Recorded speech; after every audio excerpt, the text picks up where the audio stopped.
I want to introduce Tracey. In the flyer, we've seen Tracey's extensive knowledge in multiple spaces, in governance and as well as a leader in the non-profit space.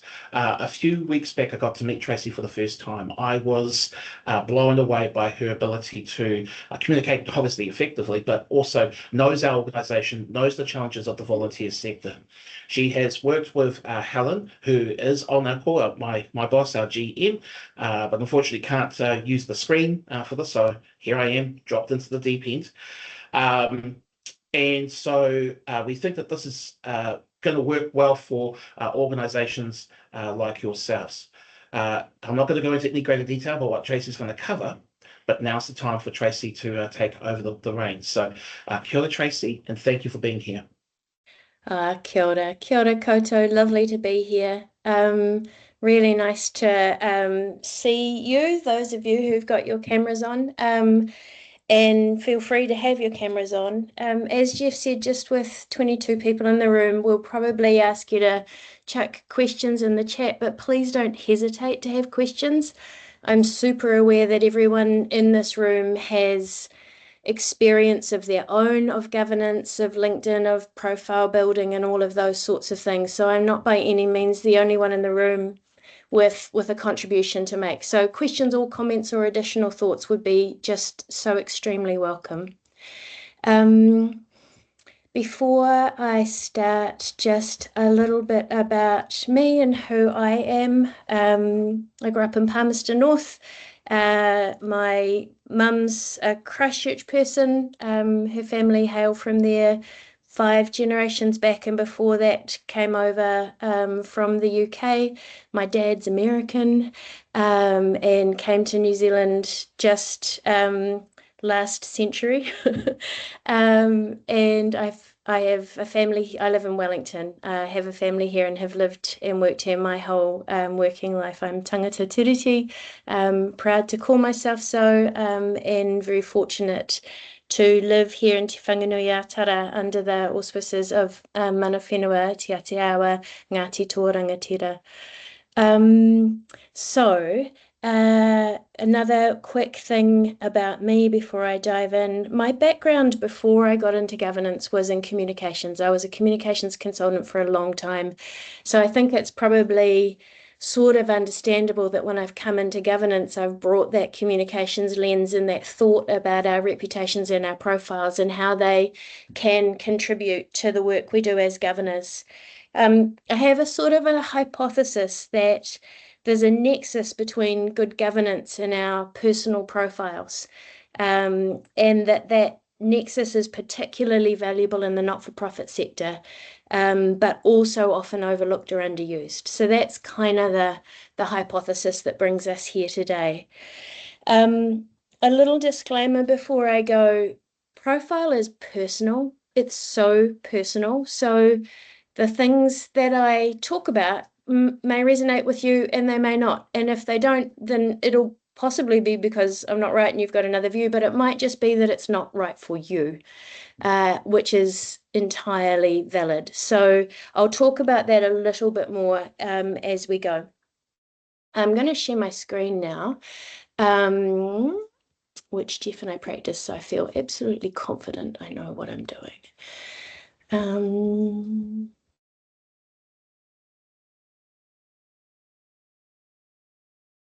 Jeff, can you see that? Or was my confidence misplaced?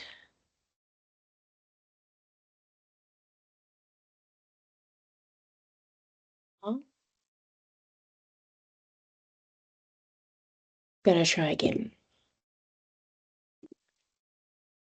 Sorry, I had to take myself off mute. You had it right, but I just have to use multiple screens. So try again. Try again, and that did work. Yep. Oh, look at that. Yes, there's a screen. Now you just bring up your presentation and the presentation, and then full screen that with it. Okay, and there you go. And there we go. Now, what that's done for me is, for some reason, made it impossible for me to see the Teams thing. So I really will rely on you to watch the chat, if you'd be so kind, and just shout. Cool. All right. Lovely. Thank you. Well, here we go. So, as I said, LinkedIn, from a governance point of view, I'm going to talk about a couple of things. So, first of all, talk about governance because that's the context we're operating in. So, I'm going to do a really brief rundown of sort of the key principles of what governance is about using the Institute of Directors 4 pillars. I'm not going to spend a huge amount of time on that because it's not the topic of the conversation, but it's certainly the context for the conversation. So that's where we'll start. And then I'm going to talk really briefly about building profiles generally, and then leap into LinkedIn specifically. And there's a reason why LinkedIn specifically. Partly, obviously, when we're in our governance roles, we're sort of in a professional context, and LinkedIn is sort of the social media for professional contexts. But also because in New Zealand, in a country with such a small degree of separation, LinkedIn's actually really, really powerful. I think disproportionately powerful here than it might be in other jurisdictions. And it's one that we would do well to kind of be super mindful of and make use of because it's right there for us.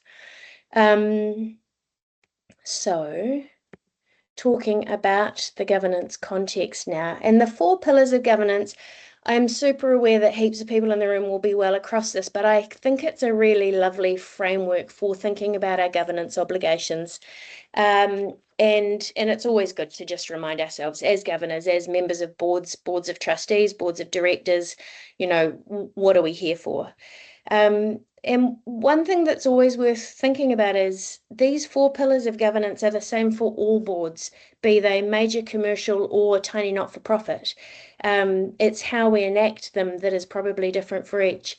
And one of the things that's always on my mind, because I sit on both more commercial boards but also on not-for-profit boards, is the massive difference from board to board, but also the absolute sameness of the obligations that we hold as directors. And I would also say I'm using not-for-profit as a bundled term, but even in that space, I sit on the board of Plunket, which is a really large organisation. I sit on the board of WellFed, which is a really small organisation. I sit on the board of the Digital Media Trust, which is kind of also quite small. And so even within the not-for-profit space, there's huge variance, and yet these pillars kind of hold true whatever space we're in. So I'm going to go through each of them just briefly. So the first one is determining purpose, and I think this area is really, really relevant to profile building. If we're all super clear on our purpose, then it's so much easier to build meaningful and comprehensive and coherent communications around it. The quote from the Institute of Directors kind of documentation on the 4 pillars is the board must take ownership of the entity's strategic direction, right? So as a board, we own that strategic direction. We're not passengers in it. We don't go along for the ride on it. So what is the organization's purpose and what's the strategy to achieve the purpose? And is it changing over time? And how does it need to change? How do we ensure our organization is sustainable? And in a hugely, hugely competitive funding environment for not-for-profits at the moment, this is obviously a key consideration. And I know for myself with the boards I'm involved with, that question of financial sustainability is absolutely kind of front and center at the moment. And it's an area where using our profile in particular as directors and as people with these networks, we can really help. Also in the sense of determining purpose, making rational choices that are rational and sustainable, and surfacing disagreements and resolving them. The next obligation on governors is an effective governance culture. The board adds value by acting as a team with a high performance culture, and that encapsulates effective relationships with management, open debate, diversity on the board, diversity of view, diversity of person and life experience, constructive challenge and dissent. So yes, dissent, yes, debate, yes, diversity, but also within a constructive context so that the management's not left dealing with, a board at odds with each other. And in the end, cohesion, and really importantly, values alignment. This is an area that's also obviously relevant to profile building, because that values alignment piece plays out. Some of you will have seen the interesting case just recently in the media where a member of the board of the Free Speech Union has found herself at odds with her organisation and her board because she's taken a journalist to court for what he said about her. It raises really important questions about our roles on boards and the views that we share and how we share them, and whether they are consistent with the values and the purpose of our organisations. Also, this one and the next one's holding to account, and particularly for not-for-profit boards, this balance between having an effective governance culture and holding our management teams to account can be a really interesting balance to hold, particularly for smaller organisations. For not-for-profit organisations, a really good governance culture can be being in the ditch together, and sometimes, pulling up your sleeves and getting down and helping with some of the nitty-gritty, going the extra mile, pitching in, all of that, showing that you are kind of in there for the hard yards as well, and various other mixed metaphors. But we also have to, if you see the kind of final point on this slide, stay out of the weeds. No matter what, we still have to hold the management to account. It's a crucial point of our job as governors. And so also we have to be thinking, as we're doing our profile building work, am I being careful to hold that space for myself? I'm not saying that you would do any of that in the public space, but is anything you're doing in the public space precluding you from being able to hold your management to account behind the closed doors of the board meeting? Sometimes it's unavoidable getting into the weeds, particularly with a smaller not-for-profit, but the other thing is knowing when to get out of the weeds and having an exit strategy so that you can get back out again. The final of the 4 pillars is effective compliance. This one's often too much the focus of commercial boards, I've found, and sometimes possibly too little the focus on NGOs, and trying to find your balance here is super important. So that was just a quick rock through the 4 pillars, and I might pause for a second and just check in with everybody and see if there's any discussion or question on that before we move into the profile building part of the presentation.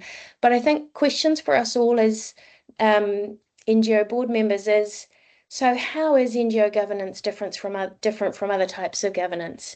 Exactly. And I think I said before, in some ways, it's entirely different, but in other ways, in terms of those obligations, it's exactly the same.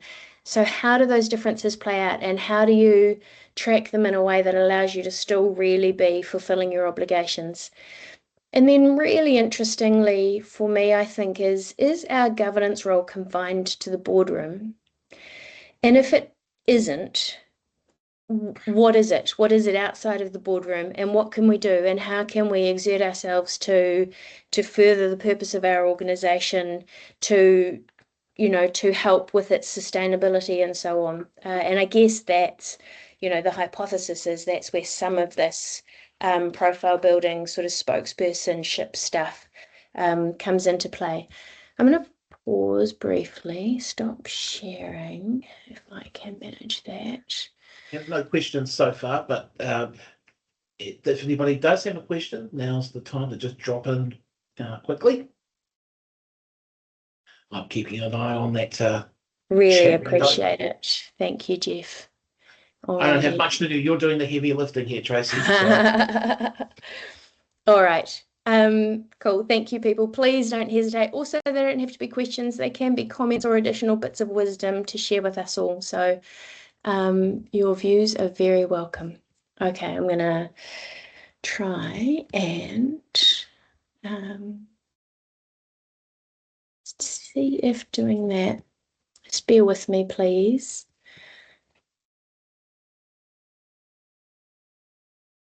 All right, bring my screen back up again, and we will rock on to the next bit. Alrighty. Okay, look at that handsome fellow. So now we're going to just talk a bit about profile building, and I'm going to talk about it generally before we get into LinkedIn. So To me, I think there are three reasons why, as individuals, we might think about building our profile and building and using our profile. One is because, as discussed, it can bring a benefit to the organisations that we serve in our governance roles. Another one is that if we do it mindfully, we can contribute to building community benefit through our advocacy, so benefit for the communities that our organisations serve. And the third one that I think has equal weight, because it is, after all, our personal profile, is building your profile can bring personal benefit. And I think it's really important to allow yourself to place value on that as well, and to allow yourself to be mindful about, like I say, the nexus between these different aspects of benefit. And as with all good Venn diagrams, sometimes the most powerful areas we can operate are the ones that sit at the center or sit in at least two of these circles. So that's I guess, a case for talking about this and a way to think about it. Do you need a profile personally? Just thinking about those different benefits. The first quote there is from a general manager on one of the boards I represent, and she said at a meeting recently, we're at the epicenter of a wicked problem. She's never seen a more difficult environment or a more brutal fight for funding. And as I said before, you guys will all be experiencing that, and profile can help with that. There's another little quote I've added there from a former public sector chief executive who I was having coffee with a couple of years ago. And she's out of the public sector and she was trying to get some roles.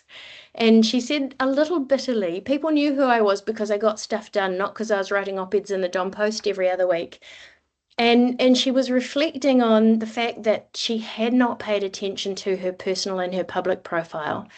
And now that she was out of the role and, hoping for other roles, she was sort of feeling the bite of not being known. And so that's just a reflection on why you might choose to have a profile, what some of the benefits of that might be. But also it's just super important to just pause and observe that building a personal profile can come at a cost. And these are not costs that we are all prepared to wear. So first of all, time. So we're going to talk about different things that we might do, and they all take time. And not just time, but effort and energy. It's not like you just sort of spend 10 minutes. You really do need to think about it. You need to be on it. It takes effort and energy. And all of us probably have a range of different roles, have different things that we do that our time needs. We have family obligations. We have community obligations. And so this might not be where we choose to put our effort. I think the important thing, though, is to be mindful that wherever we choose to put our effort, it's a choice. Public profile can have privacy implications, of course, and not everybody is willing to put themselves out there in that way.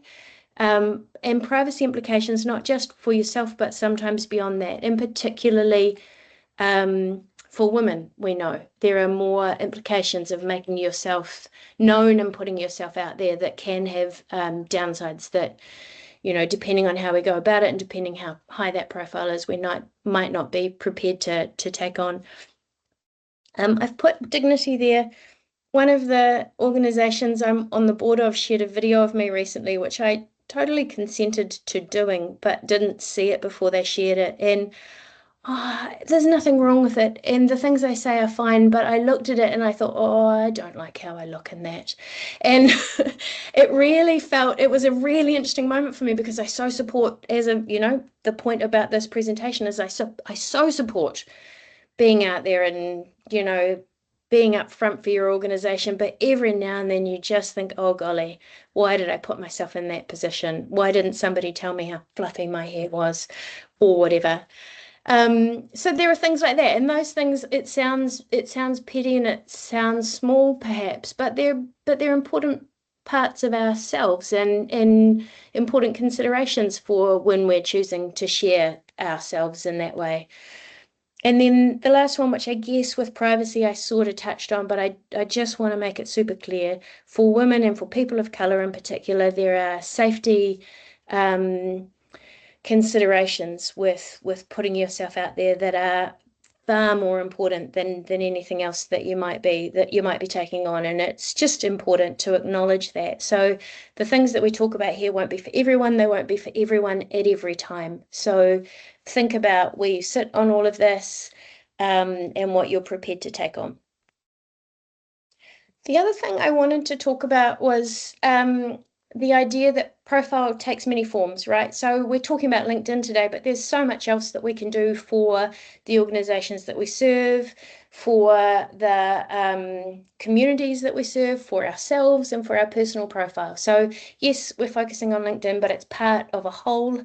And if you decide to embrace building your profile, there's all sorts of ways to go about it, but they should be kind of interlinked and interconnected, and the things you do here you should make sure you share over here to make the most of the good effort that you're putting in and all of that sort of stuff. I'm going to pause again and just check in before we dive into the approach about LinkedIn. And I might open up my maximize window, look at your lovely faces. A few of those thoughts about having a profile, I'm sure others have thought about or even experienced, and I would love to just open up a space to see if people in the room have their own thoughts on this or experiences that they'd like to share. And I know it's a big room, but please don't hesitate to jump in. Anybody?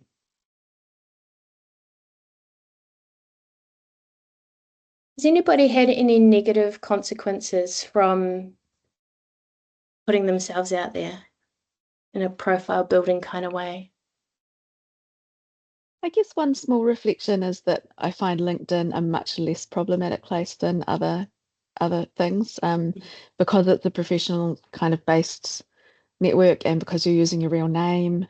It's, of all of my social media experiences, it's the one with the least negative stuff, for me personally.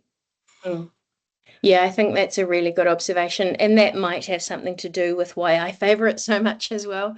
I mean, every now and then at the moment I see stuff on LinkedIn that I think, oh, it's changing a bit. But the other thing is, on LinkedIn, the algorithm is quite good at really keeping your circle quite narrow and predictable on the whole. Jess has popped a comment up. Let me have a little look. Oh, and Helen, yay. Thanks, you guys. Jess, I created a LinkedIn profile as I moved to New Zealand from Australia and wanted to build up my network and connections. Yeah, it's hard to find the time. Well, we'll talk about how to maybe try and do that. And I think that point about building up connections when you move to a new country, that's a brilliant use of it in that kind of that personal circle of the Venn diagram before. And Helen, thank you. One thing I've experienced since choosing to more actively grow my profile for this job is being pitched at by salespeople more for different products. Oh yeah, love that. Yes, the more you build your profile, the more you become to look, I guess, to use kind of a LinkedIn way of thinking about things important. I guess people are going to want to come and sell you stuff. Yep. And on that, and I'll talk about this a little bit as we go, one of the really important things to do when we're building our own profile, even when we are in a way selling ourselves or our organizations or our kind of purposes, is not to be, if we want to not be that salesperson, how to kind of not be that salesperson. Anything else? Thank you. I've really appreciated those bits of input. Anyone else?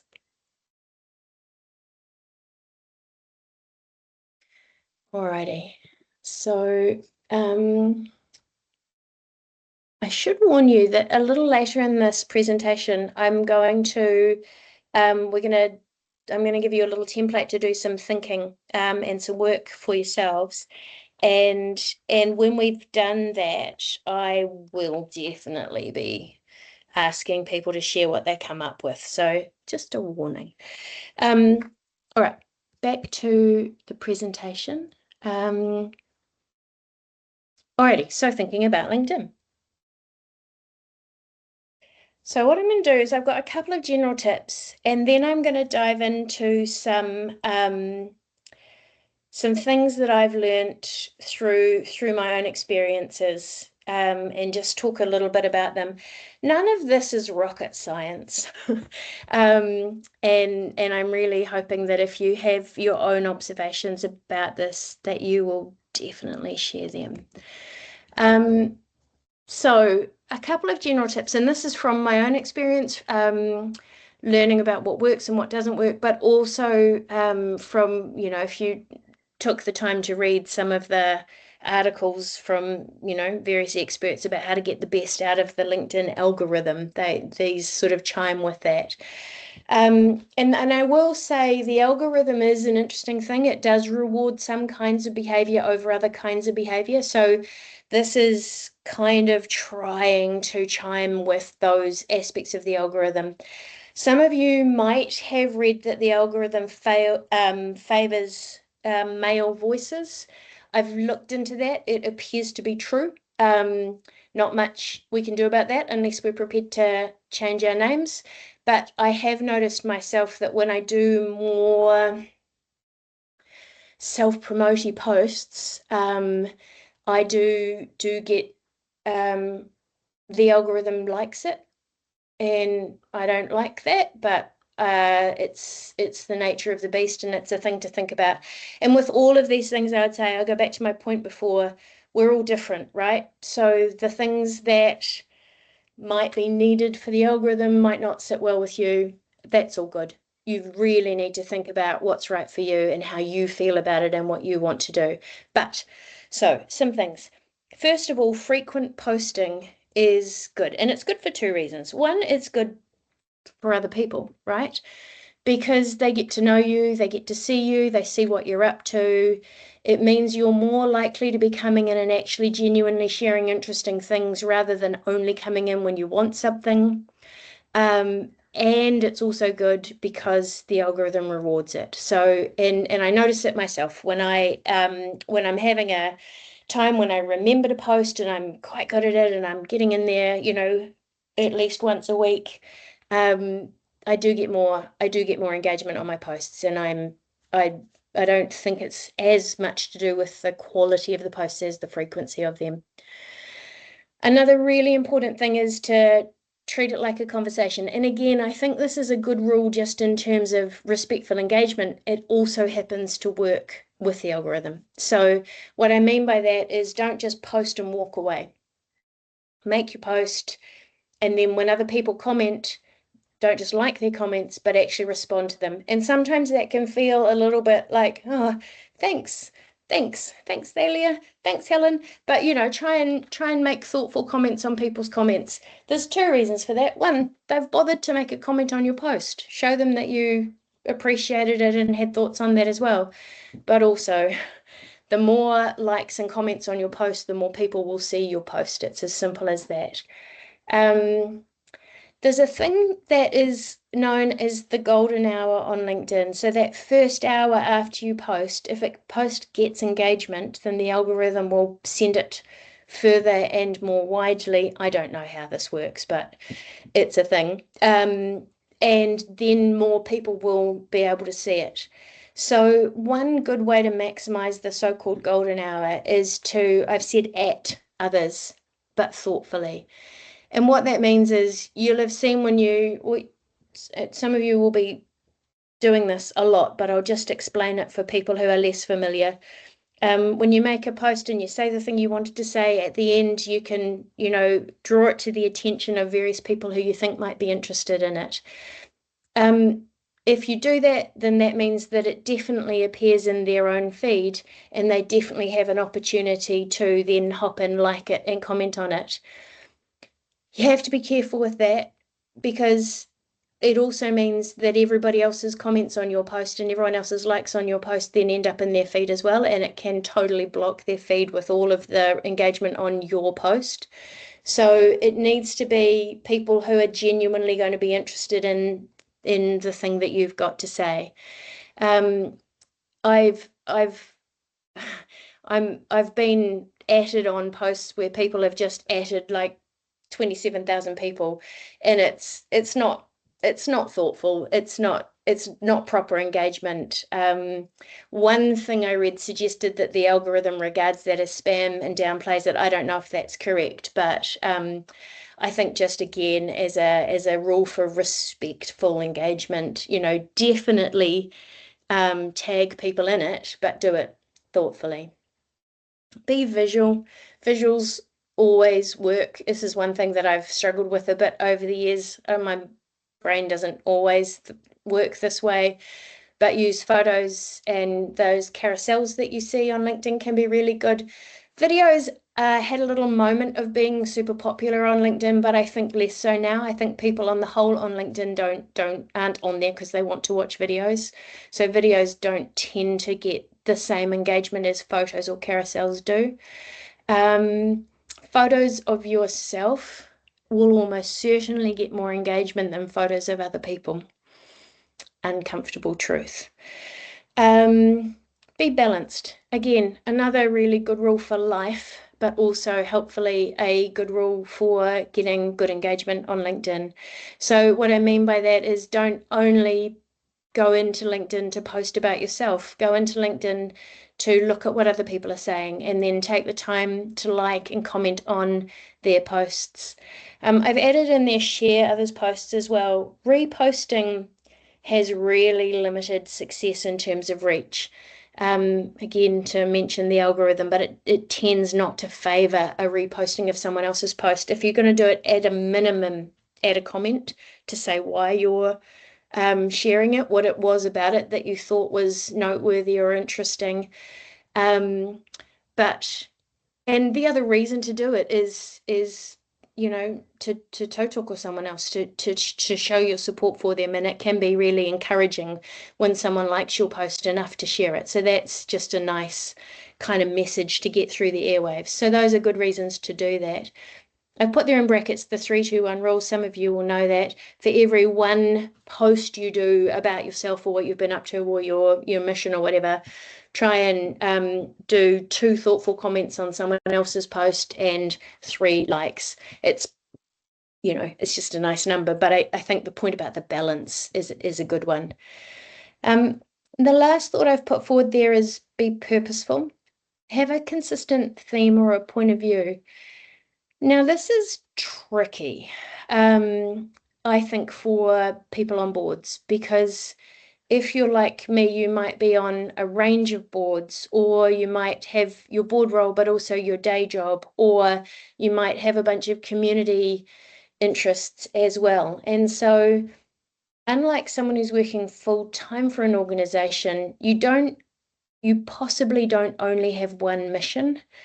And that can make it really difficult to have a consistent theme or a point of view. It's certainly something I've found tricky, but it is worth being thoughtful about this and thinking to yourself across all of the things that I'm involved with. What is it? What do I stand for? What is the kind of golden thread that ties these together?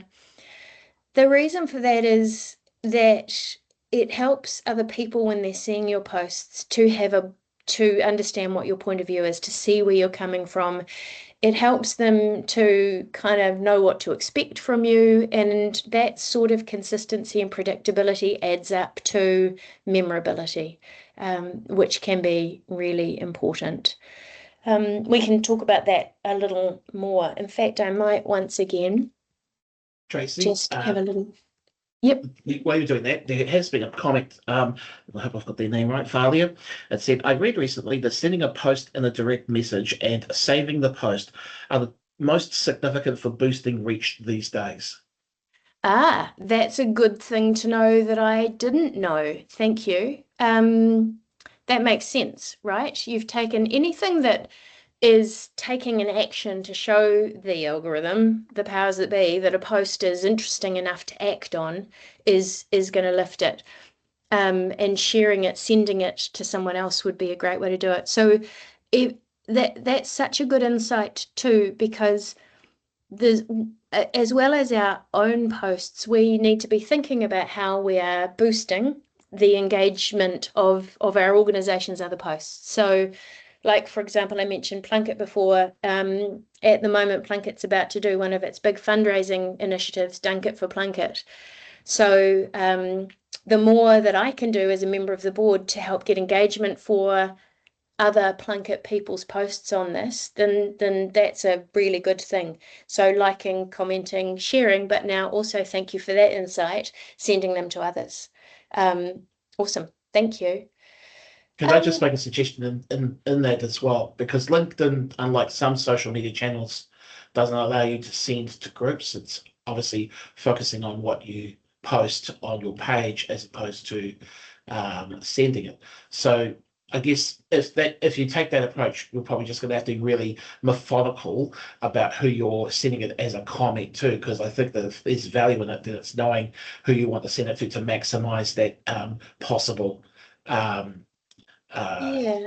propagation, right, of posts. You can send to more than one person, but I guess you'd have to curate that group yourself. Yeah. It's a good point, Jeff. Thank you. Any other thoughts or comments on that little set of kind of general tips? I think I'd really love to know if anyone else has had a challenge with that kind of having a consistent theme or point of view, particularly when you're working across a range of different organisations. Helen, I'm interested in you, and feel free to not just use the chat, but comment if you wish to, but because you wear more than one hat, and my observation is you make rather lovely use of LinkedIn in pursuit of those various purposes. Well, thank you, Tracy. And apologies you can't see my video, everyone. I definitely, you know that you're running a not-for-profit when your video camera on your laptop doesn't work. Yeah, I found that part really interesting to reflect on, and I think it would be really interesting to hear kind of what other people's purposes are, all those themes. For me, I guess my voice that I've kind of found is around just being really raw and honest about my own leadership journey, but also just unapologetically supporting the not-for-profit sector. That's kind of, that helps me to kind of unify the theme of my posts across LinkedIn. Thank you. That's awesome. Thank you. I mean, that kind of idea of unapologetically raw and honest and sort of supporting not-for-profits is really nice. And I also I mean, it sounds like you have been sort of mindful and thoughtful about it, which explains why it comes out so crystal clear. Anybody else have any thoughts they want to share on this one? Does anybody do any scheduled posting? So they kind of, create some content that, you kind of line up in advance and then think, okay, I might share that, closer to, or, as part of an event. Great question, Jeff. Does anyone want to comment on that?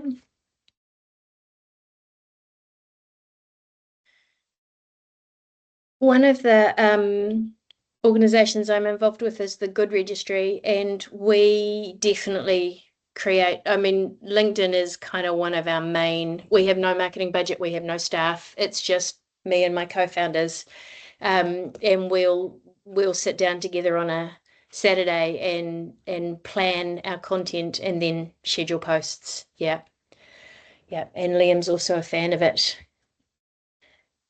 Should I read out Liam's comments so everyone can hear it? It says, I absolutely a fan of scheduling. Oh, here's what you said. Jeez. Helen did say, Failure said, I don't schedule for my personal posts, partly because of the golden hour issue. It's good to be posting when you have time to follow up. And Helen said that she schedules posts because she comes up with them at terrible times like 10 p.m. on a Saturday. Yeah. So these are both good thoughts. So the one perspective is, well, if you schedule them, you can't be certain that when it comes out, you're going to have time to do that kind of following up to make sure it sees it through. That's a really good point, because that follow-up is important. So with the Good Registry, we deal with that by atting ourselves and just making sure that we do dive in. But that point that Helen's made is also a good one. If you're coming up with the ideas and you want to act on them and turn them into a post at that time, definitely 10 p.m. on a Saturday night is not going to be a good time to post. There's lots of thought, and I did some reading on this just to kind of see what the current thought is about what's the best time to post on LinkedIn. I'd also love other people's thoughts on this. There's lots of different views, and I did not form a clear view. Some experts that you read say, early in the morning on a Monday or Tuesday, but I actually did one on a Saturday the other day, and it got I just did it because that was when I did it. But it got more engagement than some of the others I've done lately. So I think I don't know, I'm a bit in two minds about the timing. I think it's good to be thoughtful about your timing if it's, especially if it's an important one. So they had said that because they're involved in a global organisation, there's always a potential audience awake for them. So it's a good point. Yep. All right. Before you carry on, just one other, it might be covered elsewhere as well. I'm a big fan of showing the why, show not tell. And so in terms of that focus point that you were raising in the slide about how do you try and fit into a theme that resonates both with you and your organization. I've always been a fan of showing not telling your why as opposed to the what and how and who and so forth. Yeah. And one of the things I will talk about in a moment is having a point of view. I think, I'll save that and talk about it in a moment, but I think that what's the why is central. It's not necessarily central for getting engagement, but it's central for building a profile that others will respect and come to enjoy and look forward to hearing from, all right, I'm going to go through now a sort of a series of things that I've found helpful. So this is more taking it out of the theoretical and into the practical.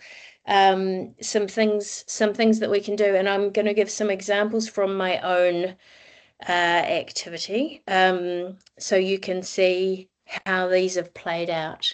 And again, by all means, chime in and interrupt as we go. I'd love to hear other people's views. All right, so the first one is probably the most obvious of all points. Use events as an anchor for your posts, right? So our organizations often have lots of events. I go to so many events, I almost always forget to use those events to post about. And sometimes I just really struggle for inspiration, but I have found that when you do, it can go really well. And again, there's two things here. One is how much engagement do you get, and what's a good amount of engagement for you. 159 is a good amount of engagement for me. I know I'm very well aware there'll be people on this call who regard that as pitiful, but I liked it. But it's also important for your organization and for the partners who you acknowledge through your post to see that and to feel acknowledged and supported. The moral support cannot be underestimated. So the one on the left there, which I posted a couple of months ago, was to do with an event I went to with the Digital Media Trust, and the small and mighty management team at the Digital Media Trust really appreciated that I took the time to do that. And then you'll see that I used the tagging to draw attention to it, but also to acknowledge people who'd been part of it. It's a nice way, I think, to kind of combine tagging with value. And the other one is from Wellfed, and that was a really nice launch event. And I haven't included all the content I put in there, but it was just a little bit of a story about what we were doing there. And that one went quite nicely. So yeah, I think try and remember to use those events. Try and, to your point, Jeff, do a bit of a why in them, not just I did this thing, but why did I do this thing and what was the value I got from it, or what might you get from it? What might you, you, the reader of this, find or think or experience in looking at it? But don't miss those opportunities, both for your own benefit and for the organisations. I think there was something else I was going to say about that one, but it's escaped me, and perhaps I'll remember it later. The other one is, and again, we've talked about this a little bit, have a point of view and share it. So this is the one where, sort of to echo Helen's point before, that kind of unapologetically raw and honest. What this does is it helps, again, people to know what you stand for, but it also, if you're putting these out as part of the balance of your kind of program of profile building and engagement, it can help. If there's only so many events for your organization that you've got to post, so you've got to kind of fill in the gaps with some other things. So curating and having that point of view, sharing it, is really important. It also means that one of the things I haven't talked about at all yet, and I intended to, was funders will often come looking at, so who's on the board of this organization? What have they got to say? Who, are these people that are going to, reflect well on us, or that we rate, that we can respect, who are good governors. And so the more that your LinkedIn presence is showing a rounded view, the better that's going to be from that point of view. These are just two that I've done where I sort of pushed the boat out a little bit and actually, had a view. And again, reasonable degree of engagement for each of them. So yeah, I think that's probably all I want to say about that. This is one that can be difficult, particularly when you work across a range of organisations, because is my point of view on Wellfed and as a volunteer at Arohata Women's Prison the same as my point of view as chair of the Regional Economic Development Agency? Well, as it happens, it is, but I do need to be mindful and thoughtful about how I put that forward for the purpose of both. All right. Any thoughts, or anyone got any thoughts on that one? I did just post a comment. I just wanted to say the one why I love the Arohata one is that it establishes your credibility by saying this is something I actually do. Your hands are dirty because you've actually got your fingers in the soil, so to speak. Mm-hmm. And so it gives the reader more of a connection to say this isn't just someone whose view is important. Their view is grounded into the Ngawawa. It's actually in the space that means I'm more likely to read on, likely to read for. Yeah, there's something about that too, which is a degree of vulnerability, right? And again, I'm really cautious in talking about vulnerability, because not everybody is safe to make themselves vulnerable or feel safe to make themselves vulnerable. But vulnerability definitely, when you put yourself out there a bit and you do allow people to see those other sides of you, the fuller you, it can help with engagement and people's sense, as you said, Jeff, of who you are and what you're about. All right, if there's no more comments on that one, I will move us on to the next one. So obvious again, but amplify your colleagues' posts. I've talked about this already a little bit. Two examples there. One is one I did recently, sharing something that Christine had done for the Good Registry. It was a test of putting up one of our old videos again, actually, and it helped us learn that video doesn't play quite as well now as it did when we first did them. And it's also, you know, I said before, sharing and reposting other people's posts is of limited value, except, you know, it doesn't take you much time, and if you put some thought around it, it can be helpful. And as I said before, again, the moral support aspect of it is really important. So kind of obvious. And then the other thing is, remember to ask other people, either through tagging them or consciously asking them to do the same for you. All right. The next one is, so as well as your own point of view, there's also your own stories from the various parts of your life. This is the humble brag thing that LinkedIn is sort of both famous and notorious for. It's the bit that I always feel uncomfortable about, especially when it means I'm putting a photo of myself up there, which I always feel a bit awkward about. But it does build the algorithm's interest in you. There is, I think, kind of no two ways about it. And I said before, 150 likes is quite good for me. And you'll see that the one where I posted of my achievement with my Reo Māori course, you know, really got even more. People do, I think, respond well if you try to do an elegant job of, you know, not being too much of a, you know, annoying person about it. But if people bring the right attitude to it, they're often stoked to see that you're succeeding, especially if this isn't your every post. And the point that I made before, which I drew from an article in The Guardian about the algorithms favouring of male voices, The Guardian did also note that this is one of those aspects, being a little unashamed and a little willing to put yourself forward ahead of your cause, ahead of your organisation, does play well with the algorithm. I'm going to pause there and look again at the screen and see people's faces, or people's not faces but their names. Any thoughts on particularly that last one, and that feeling about sharing your own successes and posting your own stories and putting your face out there? Anyone else feel awkward about it? Helen's just put up two questions in regards to the video.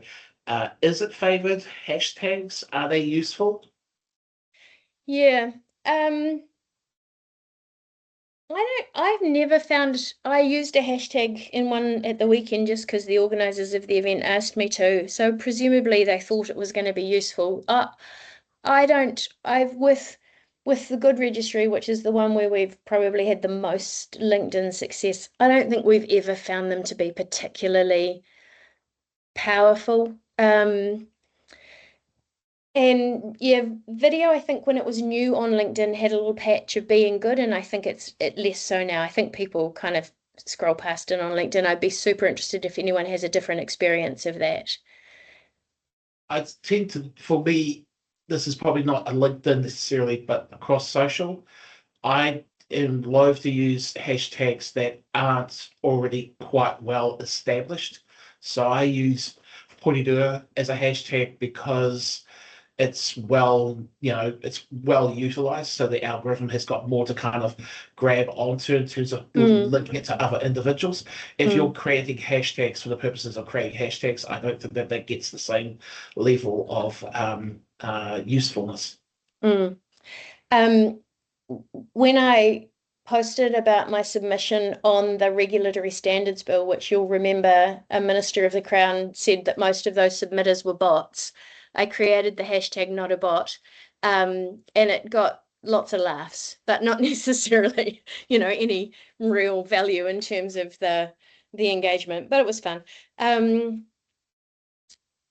Lorna has just made the comment that Helen is super good at telling her own stories. I agree with that. And it's one of the things that makes it so enjoyable to follow you, Helen. And I think that's why I do say to people, you know, like I guess being a little bit honest, I find it awkward putting myself out there and putting myself in front, but I do find that people seem to appreciate it. So, and I appreciate it when others do. So I think if anyone else has that feeling of awkwardness, I would invite you to do what I try to do and get over it and just embrace on occasion putting yourself up there. Taylor says, I think what's becoming evident for me is the need to engage online generally. Yeah, to create an online identity, foster it, align it with the kaupapa I naturally serve as a means to elevate the causes I get behind. Yes, and LinkedIn is a canvas or a workspace. 100%. That's exactly it. Thank you. And just being the very act of being mindful about it and making some choices about it and stepping into that space is exactly what I would love to see people do. Thank you, Taylor. Karen, you've got your hand up. Go ahead. Yeah, no, I was just reflecting on what you were saying around the kind of the humble brag and the awkwardness. I think a lot of us probably feel that as well. And I think that I really like that you put it as number 4 on your list, because I think it reminds us that looks different if you're posting about other things as well. If you're only ever posting the humble brag, it feels like that's kind of slightly more icky. But if it's actually within a range of things, I think it probably stands out even more to those who are following you, because actually it's not your regular post, it's actually in that thing. So I really appreciate that. And I'd also like to just say as well, in the examples you're sharing, what I've really appreciated is I'm also somebody who's got multiple hats of different roles and a work life, and my work life has a couple of different areas to it. That actually I like how you often start your posts by situating yourself in the sort of in the area that you're actually speaking to. And I imagine that if somebody was kind of really just focused on one bit of your kind of world, it very quickly gives a signal that, oh, this might not be for me. I hope it doesn't, because I think it's the richness that comes. But I do like that. It feels like quite a strong way to open those things. Thank you for saying that. That's so interesting that you've noticed that, because I hadn't drawn it out. But you're right that I'm quite conscious about that, because I think, you know, insofar as anybody knows me, they might know me as being this, and then here I am popping up, oh, why are you talking about the Digital Media Trust? So yeah, taking a little moment to, as you said, situate yourself is something that I do try to do. Yeah, thank you. And it is a good thing for people to think about if we all, you know, those of us with many hats. Thank you, Karen. Any other questions or comments or thoughts on this? Just back, I think, to Taylor's point about the mindfulness and the opportunity to curate it. I think that is so important, because we can definitely not be present on LinkedIn, you know, 100%, but that's a choice we're making. And so it's good to check in with ourselves. Is that the choice we want to make? And sometimes it's a very passive choice, but it's still a choice. So I think the more we can be purposeful and mindful about the extent to which this asset is one we want to use, the better. I've got a couple more points I want to make about me, and then I'm going to give you all a little exercise to do. So back to the slides for a moment. So I've made this all about me. I had all those kind of slides about different posts I've done. If I rate my own LinkedIn efforts, I would definitely say I could try harder. I have patches where I disappear off the radar for weeks or more on end. I'm not great at remembering to use visuals. I don't always remember to make the use of, or even if I remember, I don't always take the time and effort to make use of events I attend. I do have a range of topics, but I have tried to be really mindful about what is my kind of core purpose. And I think that kind of social justice core, I try to make sure that comes through most of the time. I'm really aware that I could do more for the organisations that I represent. Yeah, so like I think a genuine, honest rating of my effort is I could try harder. And I definitely think if you were looking at my engagement scores, you'd go, wow, she should be getting better. The simple thing I could do to get better would be to be there more, because LinkedIn really rewards consistency. And yet, just this week, well, no, not this week, last week, I got this email from someone saying, "Hi, Tracey, hope you're well. Looks like you're super busy and having lots of impact out there. You pop up on my LinkedIn feed." The only way she knew or had a perception that I'm super busy and having impact was my LinkedIn feed. But the really, really important thing there that made me so happy was she said, "Your engagement guides me to really interesting things happening." So that to me is, it's just really, really reinforces the value and the benefit of doing this. I put up before the Venn diagram, benefit for your communities, benefit for your organizations, and benefit for yourself. She got in touch with me too because I was on her mind, and I was on her mind because I was in her LinkedIn feed. So there was a personal benefit in there as well, because she and I are now having a super interesting conversation that I'm really grateful to be part of. So, yeah, I think what I wanted to say with this is you don't have to hold yourself to a super high standard. It's okay if you do some things and you still conclude you could have done better. It doesn't have to be perfect. It could still have a really important and good benefit for yourself or your organization or the people you're serving. So yeah, that was nice and well timed given what we're doing today. Now, oh yeah, this one. You might have been wondering, why does she keep putting her dog in the pictures? And the reason is that the thing that I posted a couple of years ago now that got way more attention than anything else was a little video. It was back when video was sort of really performing on LinkedIn, and you can see it's a couple of years ago. But yeah, me and my dog.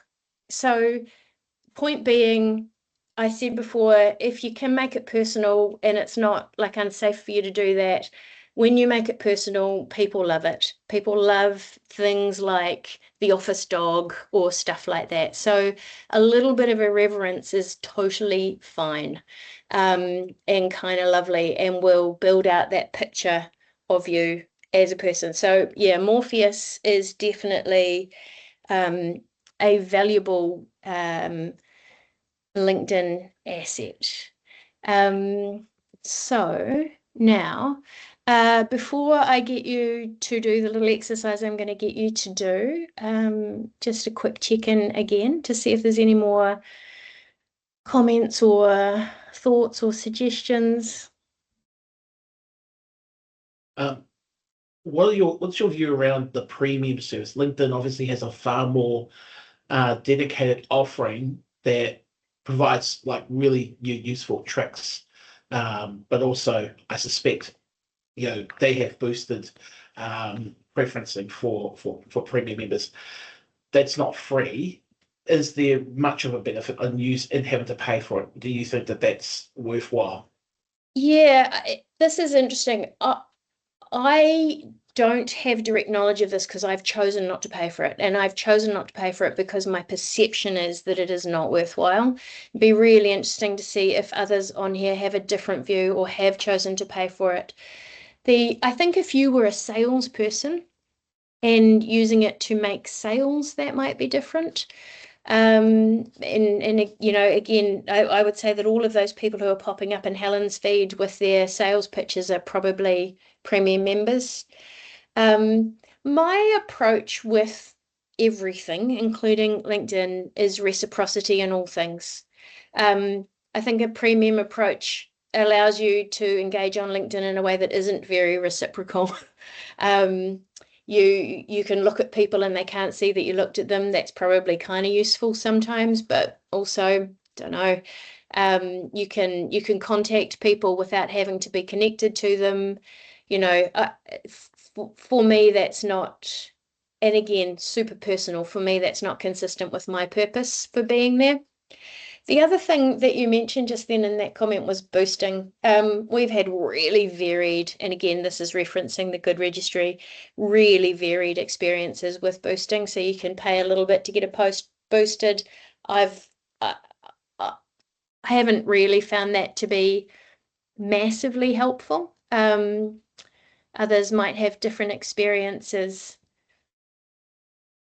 Oh, interesting one, Helen. When do you use your personal one versus the organisation's one?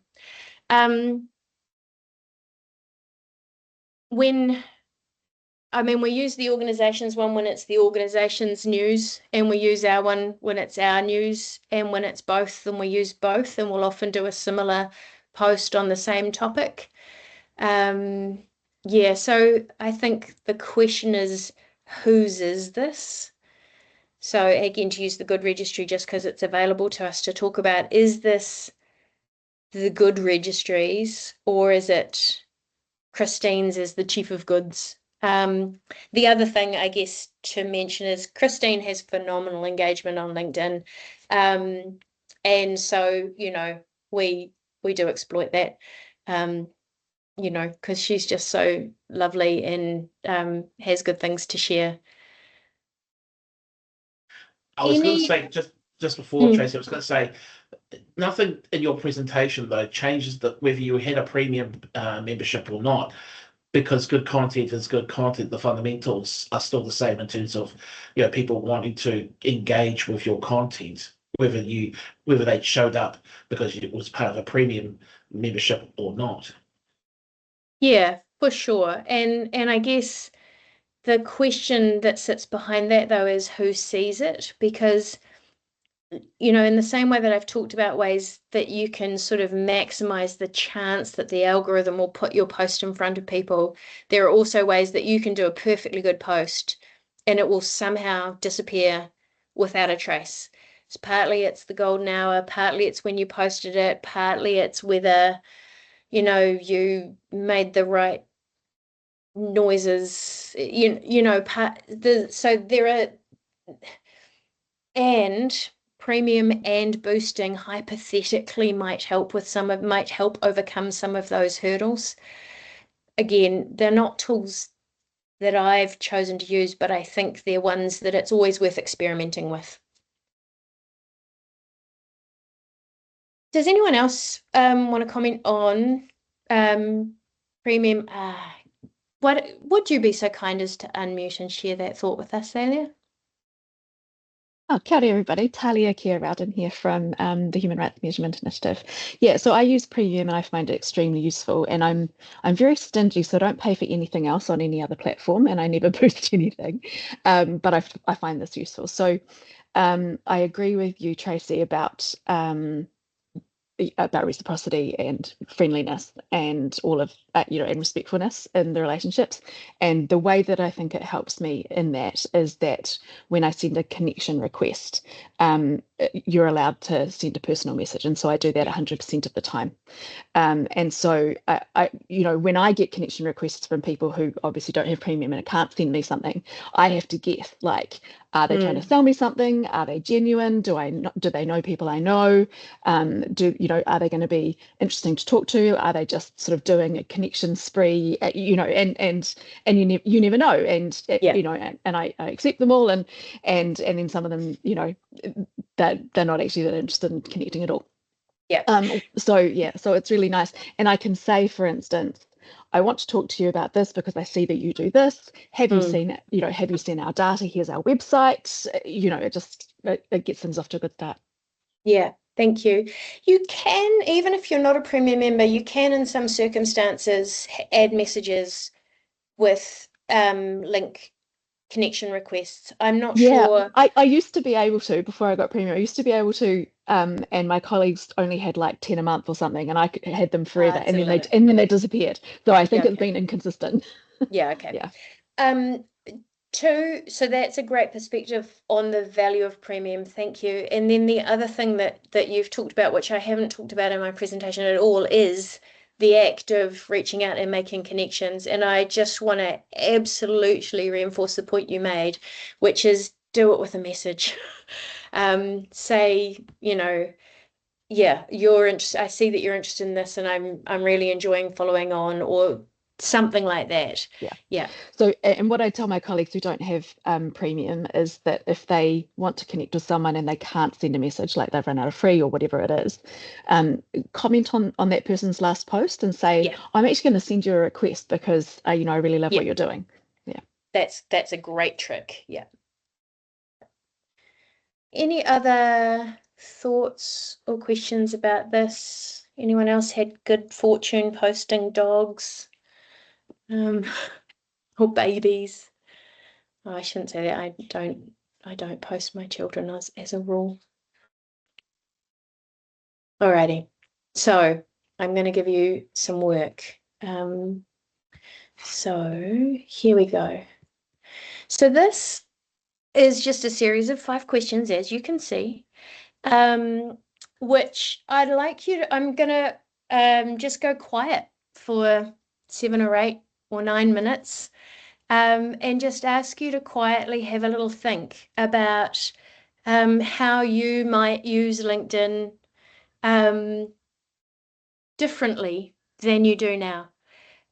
So first of all, what's your personal profile or your LinkedIn goal? So what do you want to get out of it? What is your purpose? What is your intention in increasing your use of LinkedIn, for example, if that's what you want to do? So what's your why? What might your topic or theme be? Are you in a position where you've just got one organization and it's going to be a lot about that organization? Or do you have a range of topics, and can you think about what might tie them together or be kind of the heart of your sort of posting story? Who are you trying to reach? So not just thinking about yourself, but thinking about the people you want to engage with. Who are they? And what do you know about them? And what are they interested in? And how can you help them or contribute to them or to their purpose? How much time can you commit? So, do you reckon you could do a post a week? Or do you reckon you'd be more like a post a month? Or are you going to be a post a day? Or something else altogether? And then what tools or support do you need? So, for example, do you want to check in with some of your colleagues and have a chat about getting really aligned on sharing and liking and elevating each other's posts? Would that be a thing you could do for support? Or do you want to talk to the organization that you're on the board of to say, hey, can you give me some tools I can use? I One of the things I was going to mention before was how useful it is when you get given a sort of a tile or a visual or something that you can use. I nearly had a slide saying get your organization to give you things, but the reason I didn't put it in is 2 reasons. One, we all know comms teams, because that's probably who's going to have to do it, in not-for-profit organizations are massively, massively under-resourced and really, really busy. And the second reason is my experience with other board colleagues is use of it can be super patchy. I think only ask your organization to provide board members with tools if you've got a reasonable degree of certainty that the board members are going to use those tools. So that's just a thing to think about. So before you write down under tools, get the organization to give me lots of tiles that I can use every day, only if you're going to use them every day, and encourage your board colleagues to do the same. But yeah, have a think about what sort of tools or support would help you. Do you need, another thought on that was one of the organizations I was involved with, for some reason, never invited board members to their various events. And we changed that. And having the board members at the events meant the board members were more able to post it. So that would come under that heading of what other tools or support do you need? So those are the things I'd like you to think about. Or anything else that you might like to think about. I'll leave that up on the screen. I'm going to turn my own camera off, and it's currently 1:17. So I think we will go to maybe 1 1:22. Is that what I meant? No, anyway, at some point, 7 or 8 minutes from now. So I'm not giving you a That'd be massive one- amount of time. That'd be 1:26. Yeah, thanks for doing the maths for me. I appreciate you. And I'll call you back. And I would really, really love to be able to call on 5 or 6 people to share their stories. So have a think about whether you're prepared to be one of those people, please. Thank you. Turning my camera off. We'll be back soon.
Maybe just 1 or 2 more minutes, unless anyone wants to make a case for more time.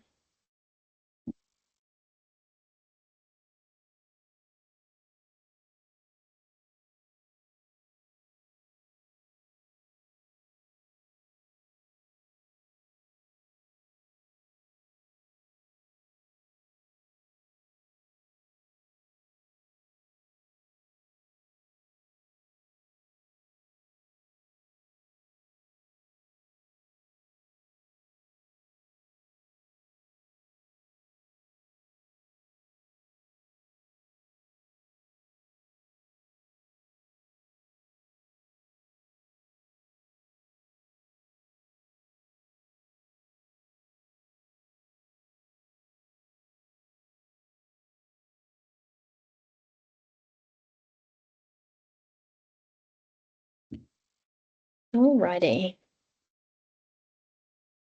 Let us come back together. I'm going to stop sharing.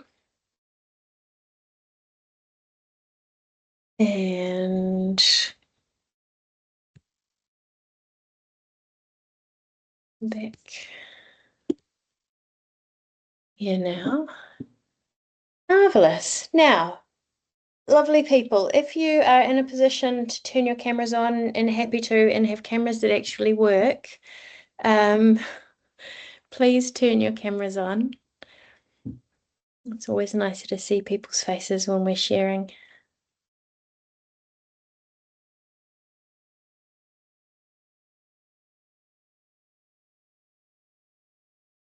Alrighty.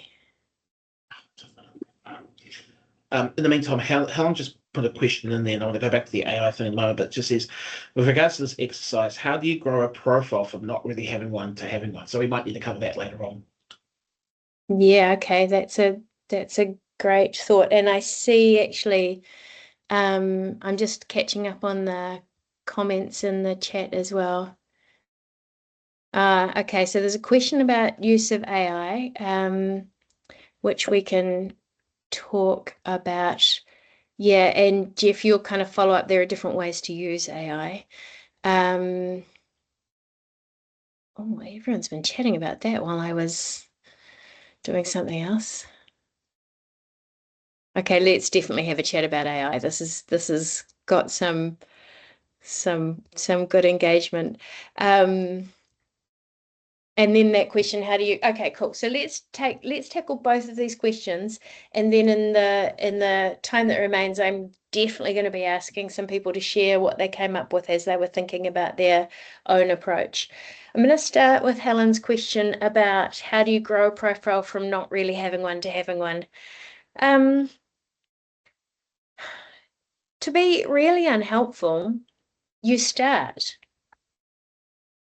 And I think we can sometimes, find a task too big and too insurmountable to get going. But just start doing things.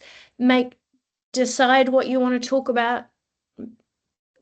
Form a point of view that is yours and truly yours, and share it and find people who are interested in it and put yourself out there, and little by little it will grow. And the other thing I would say is be patient. I remember I set up a business, a communications consultancy business way back in 2003, and it grew quite quickly. And my sister-in-law at the time said to me, "Huh, how did you do that overnight thing?" And I'm like, "Well, I worked for 8 years in the other business, learning how to run a business. The overnight thing, which we perceive that we see someone else achieving, is never, ever, ever overnight. You just get on and do it." So that's my thought on that one, Helen. Thank you for your little reaction there. AI is fascinating, isn't it? I like the nature of the conversation, that kind of the difference between letting AI do all of the thinking and all of the work versus using AI to maybe help generate ideas or help tidy something up or something like that. I wrote a post recently, and then LinkedIn asked me if I wanted AI to improve it, and I was quite offended. No, thank you, I do not. But that's me. Does anyone, can we, little show of hands, use the hand raise, or just chuck your hand up if you've got your camera on. Who does use this is no shame, by the way. AI is a really useful tool, and people should use it if it works for them. But who is using AI to help with their posts? Jeff is good for you. Taylor is excellent. And Margaret, that's awesome. Karen, this is very cool. Helen, Michelle, okay, cool. This is good. So those of you who have said you're using it, what are your thoughts? How are you using it, and is it helping you? And how do you know it's helping? What benefit do you see? I don't mind going first. Okay. I use it to rephrase. If I'm doing a video, I use it to rephrase what the content of the post should be in the blurb at the top. Oh, yeah. Because I have real trouble trying to keep things concise. So, Yep. and I get it to give me 20 or 25 options to kind of look from. What it nearly always does is it never ever gives me a perfect one, so I have to kind of piece it together from other bits anyway. So, but Yep. yeah. What I like about that, Jeff, is you've identified an area where you have trouble, and you're using it to help you with that. That's a good insight there. Marsha, you've still got your hand up, and I wonder if there's anything you want to share.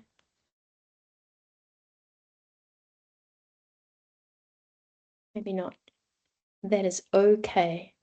Does anybody else have anything that they've learned or experienced using AI that want to share with the group? Kate.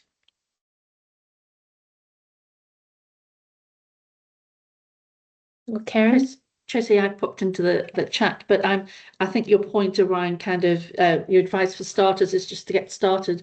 I know sometimes I kind of realize I've not posted for quite a long time, and it's like, what do I do? And for me, sort of actually getting you to write a post that I can then mostly ignore, but see a couple of ideas that I then can write into my own post is quite useful. So particularly as I kind of fall into the when I do think about posting, I've got 2 or 3 different things that I could post about. It often helps me just to go, actually, that's the one I want to start with, and things. But I don't use the actual text from the AI, but I certainly find it helpful to prompt me about how I might structure it, or what kind of does it see as the key thing in that thing I want to post about. Yeah, that's awesome. Thank you. And that's consistent with the comment that Pierre's just popped in the chat.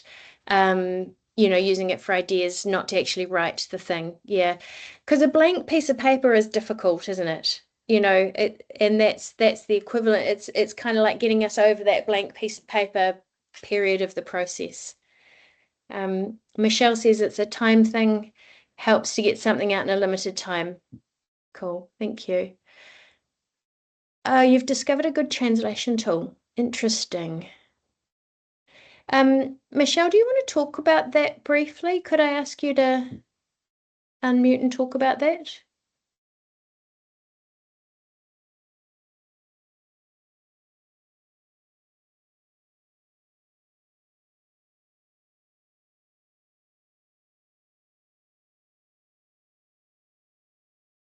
She looks like she's attempting it. Go for it, Michelle. Oh, we can't hear you for some reason, even though it doesn't look like you're on mute.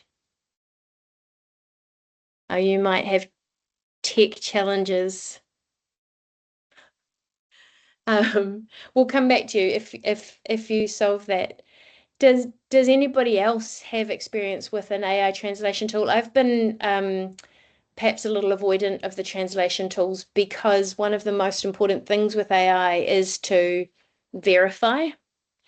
And I haven't quite figured out how with translation you can do that. But I mean, I'm learning every day in this area, so I'm sure others are as well.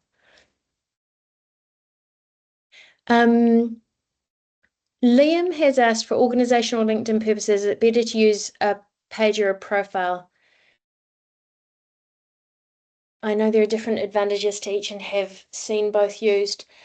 Liam, I don't know the answer to that. I think that there are advantages to both, and I'm trying to remember where we landed with the Good Registry. I think we use a profile now because we found that the page had some limitations in terms of being able to kind of act like a person. I think it depends on what's right for your organization, the scale of your organization probably, and the purpose. Do you want your organization to be able to act like a person, or do you want your organization to be a place people can come to find things out, perhaps?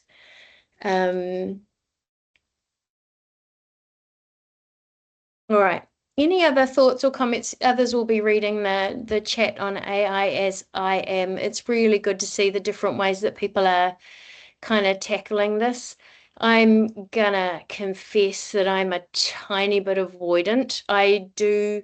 We've been using it a bit with a couple of my organizations too, as people have said, to generate ideas.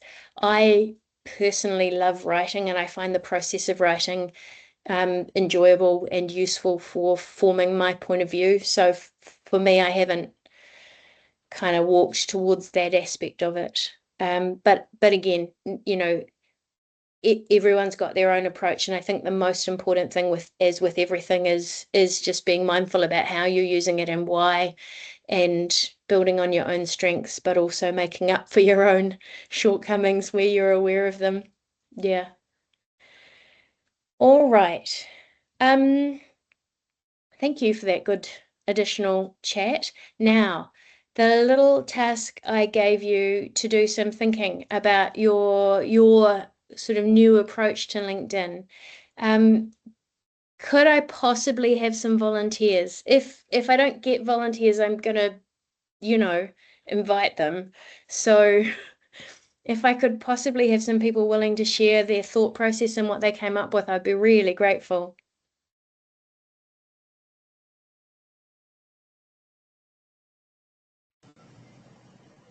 Do you mean in the chat or? No, I mean talk to us, please. Right, well, I could if you like. Please do, great, thank you. Thank you. My goal is to generate interest in not-for-profit governance via my Effective Governance website. The topical theme I tend to use is how effective governance is critical for organisational success. Target market, I turn it target market. People in not-for-profit sectors using LinkedIn, either on the committee or board, or even just ordinary people, especially in the corporated society area, and some charities are incorporated societies, and tools, ideas for posts, and for AI is helpful. And then a better idea how comments and likes will work for me, because I must say, working up enthusiasm to make ticking a like button is easy, but actually making it a positive comments, hard work sometimes, so it doesn't happen. It's a good insight to notice the things that you find difficult and either figure out how to possibly generate an expectation on yourself that you'll walk towards that discomfort and do it anyway, or, you know, build your program around recognizing that it's not your comfort zone. Yeah. That's right. Yeah. Awesome. Yeah, thank you for sharing that. Did you tell us how much time you reckon you can commit to this? Well,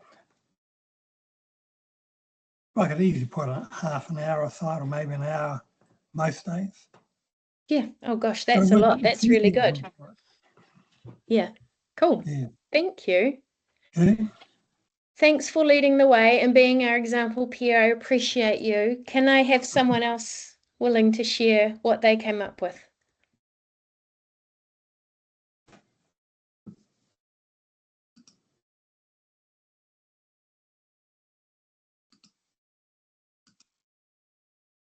It's not as if I didn't warn you. Taylor, what about you? Because you were the one that popped in the comment that excellent kind of idea that you were going to get onto this. Could I possibly put you on the spot and see what your thoughts were? Yes, you may.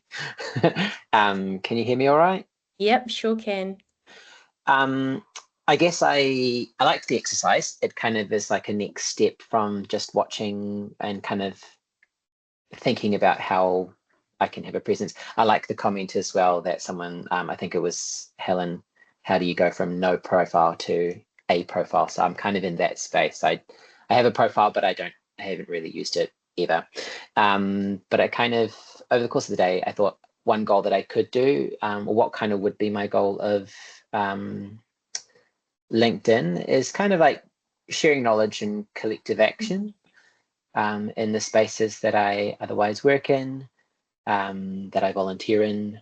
And so a lot of that is like TBI, so brain injury advocacy, volunteering. I kind of have experience in the kind of Pride, LGBTQ plus space, and with millennials. I'm a millennial. And so those would be kind of the topics that I would kind of steer in towards. And who am I trying to reach? And I kind of, it's like a two-way street as far as who can support the causes that I'm want to be a part of, but also how can I see what causes are already out there that I should be supporting and can get amongst. And so using it as a way to, create that online identity, because I do have it in those spaces in person, but I don't necessarily have it online. So how do I bridge that gap? And so kind of doing what I do already, but in an online space that's more accessible. Probably have about 30 minutes a week that I could reasonably kind of do, start low and then kind of work myself up. And I guess the supports, that last question, I probably need a better camera on my phone and a bit of knowledge, maybe how to take good photos. And just probably the need to sit down, and I'll probably use AI as a tool for it, but just to find out what every button on LinkedIn does and how to just do everything. I think I put all of my experience down and work experience, but most of it could probably go into a volunteer sector. I see Karen Smith has put a volunteer section. I'm not sure how to find that, but I'll use AI. I'll find out and kind of set my profile up properly. Does that answer your question? That's amazing. Thank you for sharing all of that. The reciprocity in there, causes that you can support as well as, things that, that might be able to support you. I think that's a brilliant way to start. And back to that question about how do you build, kind of a profile from nothing. Yeah, supporting other people's spaces is such a powerful, lovely thing to do. So thank you. Thank you for letting me put you on the spot and sharing your thoughts. Okay. Who's next?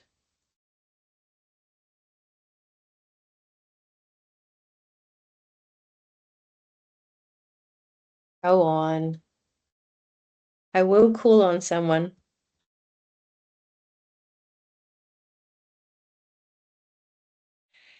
I've run too many workshops myself to know that to leave somebody hanging, Tracey. So maybe I can follow Taylor there. That's okay.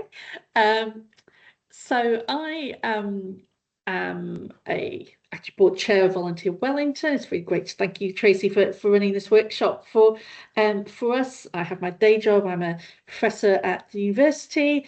I research in volunteering. I teach in tourism and management. I'm running a project around student success. I'm on another board. There's a lot of things going on in my life. Yep. And whilst I can see them all connected, they're not always all connected. So I think my profile is to more build around my sort of, I hate the words personal brand, but it is kind of how across that education, volunteering and community impact spaces.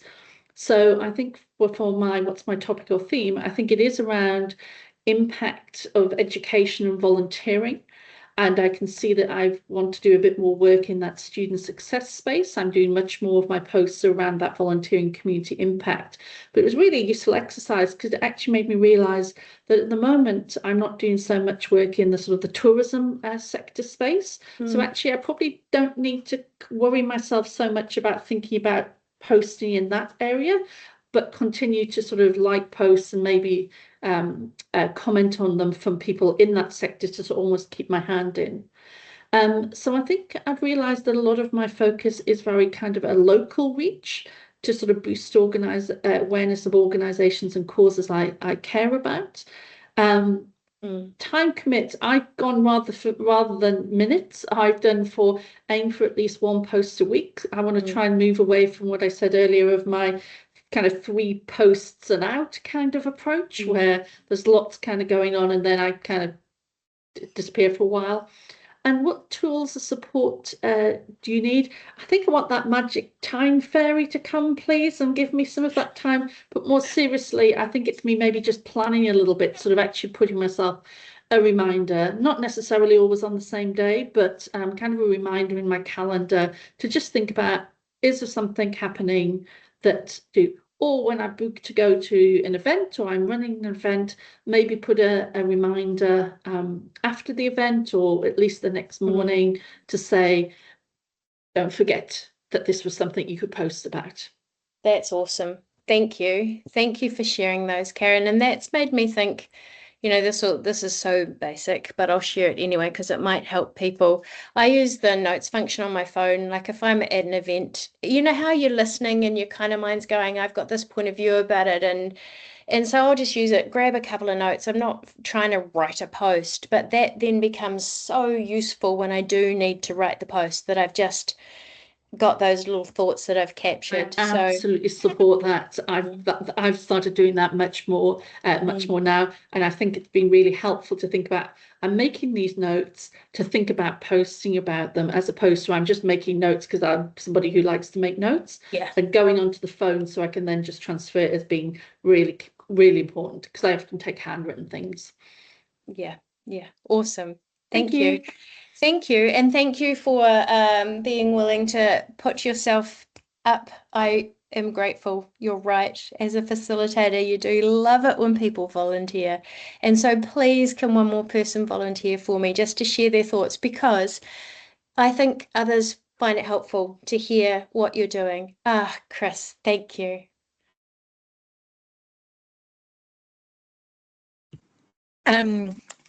This has been really interesting. Thank you very much for the session. I've come along today because our organisation doesn't really have an up-to-date kind of online presence, and so we're exploring a number of areas, of which LinkedIn is one. And so we are first of all refreshing our website, which hasn't been done since pre-COVID, so it's a little bit dated. We've got Facebook posts happening much more regularly, and now I'm thinking about what's the place of LinkedIn in here. Is it a organisational frame, or is it a personal advocacy, or whatever? So it's about how do you link all those things up. Yeah. Our topic, our theme is we've really got 2 kind of groups we're trying to reach. We're a food bank, so we're here to support people who need help, but we also need to reach out to the community to help get the goods and services that the people that we're servicing need. So there's two distinct groups that we need to communicate with, and the messages are quite different. How much time a week? Well, how long is a piece of string? And all the people in our board are also on other groups and organisations, so they're already busy. So, it's kind of like, how do you keep something manageable? And so the tools for us at the moment are having an up-to-date website as a bit of an anchor to grow from there. Yeah. So that's so it's been really helpful today. Thank you. That's cool. Thank you, Chris. That there's a couple of things in what you've said that I think are so useful. How long is a piece of string is so true, but then you added, we have to make it manageable, and I think that's the really important thing. Set yourself goals that you can achieve rather than unachievable ones. And I deliberately sort of made the very realistic assessment of my own efforts, because I don't put a massive amount of time in, and yet even so you can still have a good outcome. And I do think sometimes if you set really bold goals that you then fall short of, it's very sort of disempowering and discouraging. Whereas if you just set yourself something a bit manageable, you can go far.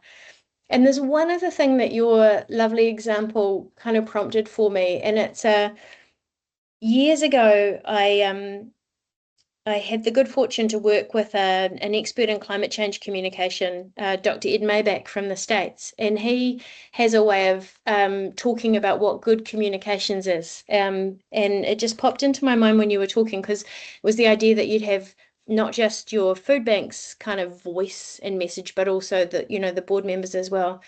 So this definition of good communications was simple, clear messages, repeated often by a variety of trusted sources. Simple, clear messages repeated often by a variety of trusted sources. And I think that's kind of what you're talking about getting to there.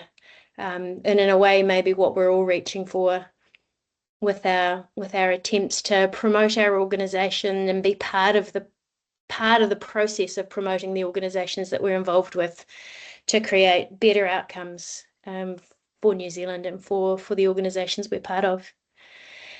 Now, we're nearly at the end of the time, and I just want to check in and see, did anybody else have some things they came up with that they want to share, either questions or solutions that they think the group might appreciate engaging with, or any general questions or comments before we call it a day? I can quickly speak. I've chucked a message in the chat. Oh, lovely. I just love that question. What tools and support do you need? And it made me think, I put on my new trustee hat, how helpful it would be to see the comms plan of the organisation and to actually just ask the people on the ground what role a good trustee could play in it. And shout out to all my trustees in the room, very conscious that I should probably do that as the leader, providing it backwards to you.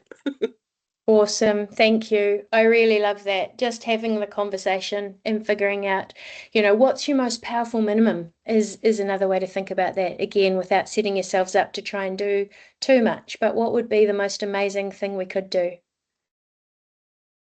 Any more thoughts or questions or comments? Yeah, Talia. I might just share a quick tip for people who are time poor or who are trying to fit this in. I'd Please. suggest splitting posting and engaging into two buckets. And the posting you could make a calendar appointment for, but someone suggested at different times of the week. Great idea. And that's where you do your thinking and like spreading out a different kind of variety of kinds of posts. But the LinkedIn app on your phone is quite good. It's a reasonably good app. And so if there are times in the day when you're waiting for the kettle to boil or waiting at a bus stop, doing a few quick likes and comments can go a long way. It can help keep you current with what's been posted most recently, so you see your colleagues. And thinking about Pierre's point about, it's easy to like, harder to comment. A comment that just says, this is really interesting, or thanks for that, goes a long way. Like, people Yep. love hearing that. You don't need to sort of form an essay in every comment if you don't have one to hand. So, you know, that's the kind of thing you can do at the bus stop. That's so helpful, Talia. Thank you so much. Taylor, I think you might have had your hand up a moment ago. It was for a split second and then it was answered. I was just going to mention the phone app. I just downloaded it while I was sitting here and I thought, oh, that's going to be handy to be able to do it while I'm on the move. I did have one question though. What's the difference between when you go and add someone, it says connect or follow? Connect requires a message or you can put one in. Follow just clicks a button and that's it. And I guess what's the difference there in the different profiles? So following is what you might do with someone whose content you find interesting, but who you don't know, and you're not necessarily attempting to build a relationship with. You're just interested in what they've got to say. Connect is when you want a reciprocal, you know, that. So following doesn't require acceptance, really. You can just follow them and they don't need to say, yes, you can follow me, or I'll follow you back, or anything like that. Whereas connecting is, hey, I know you, we met at a thing, or, you know, we're in the same field, or something like that. And then that requires someone to accept that connection invitation. So that's the difference. And then that sets up the basis where you can have like a conversation through the messaging or something like that, whereas just following, not necessarily. Yeah, cool. Thank you. I just realized now that there's 3 little dots that if it does come up with just follow, you got to find the connect button and the 3 dots, and it's just random which one seems to show up naturally. Yeah, naturally, yeah. Thank you. Any other questions or comments, insights, things you've learned that you want to share, because that's so helpful? Lorna, go ahead. This was just something that happened when I've been connecting with new people, and I might like meet them at a conference and reach out to them via LinkedIn to send them a message to remind them where you met, because it's really, otherwise you kind of forget, and it's like, oh, why did I want to connect with that person? So no, that's a lovely thing. Yeah, that's a really nice thing to do. And just, I also think it is a good thing to do. You know, if someone's been kind enough to give you their time or speak at a thing or something like that, to do that, you know, LinkedIn is a good tool for doing that follow-up. If you don't have, you know, their email address or whatever, it's just a nice way to show them that their content or their presentation or whatever was meaningful to you, or that conversation over coffee. Yeah. Thank you, Lorna. Anybody else? All right. Well, lovely people, it is 4 minutes to 2. We are nearly at the end of our time, and I think it's important to pause and thank you all for your attention. Thank you all for the contributions and the perspectives and the questions. I hope you've all got out of this what you were hoping for, or something different that was also useful. And I really appreciated being in this virtual room with you all for the last couple of hours. Jeff, I will hand over to you for anything you need to say and conclude for closing. Thank you very much, Tracey. I was just going to change my background, because now is the time for people to also, there's one little more piece of homework that I'd like you all to do as well. I am going to email everybody who's participated for today's session with some additional details. But one of the things I'd like you to do is to complete the survey that we've created for this event, and to make sure that you have given feedback so that we can continue to do good things like this for subsequent sessions as well. We really do appreciate try to use there we go, hang on, I'll go this way, there we go. There it is. QR code, but rest assured, it will be available in the email that I'll send out to participants as well. The idea being that we always benefit from getting the feedback from people and their insights. So that's the reason why we do this. So please take just 10 minutes of your time to give us that feedback as well. And like I said, it'll come in an email. Tracey, I want to take a moment now to just thank you for your time. My reflection from this is that as I was answering the questions, the thing that got me stumped most of all was actually what is the audience that I want to engage with. On a personal level, LinkedIn's always been perhaps the one that I spend the least amount of time on with social media, and it shows. And so I think that question about who am I actually trying to engage with is actually one that I had never really truly answered properly. So that, for me, is a big takeaway from this session. It's well worthwhile in that context. So thank you, Tracey, and thank you to all of you who came on. I hope you all got benefit out of this session today. So we're going to close up with our karakia whakamutunga there. So if you know it, carry on with me. Otherwise, I'm just going to turn around and read it off the wall because I can't remember it off yet. Here we go. Kia no tātou. Kia whakaria te tāpu, kia wātea ai te ara, kia turuki whakataha ai, kia turuki whakataha ai. Hui e, tai ki e. Ngā mihi kia koutou. Please have a fantastic week.